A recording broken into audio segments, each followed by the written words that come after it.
ஒருமுறை சுவாமி விவேகானந்தர் வாரணாசியில் உள்ள ஒரு கோவிலுக்கு சென்று திரும்பிக் கொண்டிருந்தார். அவர் நடந்து சென்ற பாதையின் ஒரு பக்கம் பெரிய குளம், மறுபக்கம் உயரமான சுவர். அங்கே இருந்த ஒரு பெரிய குரங்கு கூட்டம் அவரை பார்த்ததும் கத்த தொடங்கியது. அவர் நடக்க நடக்க குரங்குகள் அவரை துரத்த ஆரம்பித்தன. விவேகானந்தர் பயந்து ஓடத் தொடங்கினார். அவர் ஓட ஓட குரங்குகளும் அவரை விடாமல் துரத்தி வந்து கடிக்க முயன்றன. அப்போது அந்த பாதையில் வந்து கொண்டிருந்த ஒரு முதியவர் சத்தமாக, "நில், ஓடாதே, அந்த விலங்குகளை எதிர்கொள்" என்று கத்தினார். முதியவரின் வார்த்தைகளை கேட்ட விவேகானந்தர் உடனே நின்றார். தன் பயத்தை தூக்கி எறிந்துவிட்டு துணிச்சலுடன் திரும்பி அந்த குரங்குகளை நேருக்கு நேர் பார்த்தார்.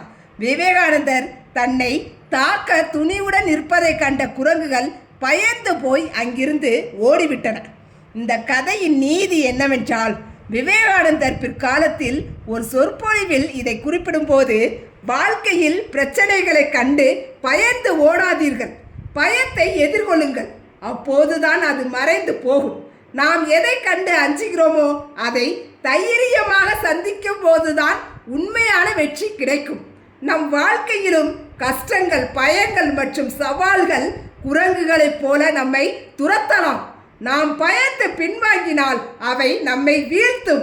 ஆனால் நாம் மன உறுதியோடு நின்று அவற்றை எதிர்கொண்டால் அவை நம் முன்னே நிற்க முடியாமல் ஓடிவிடும்.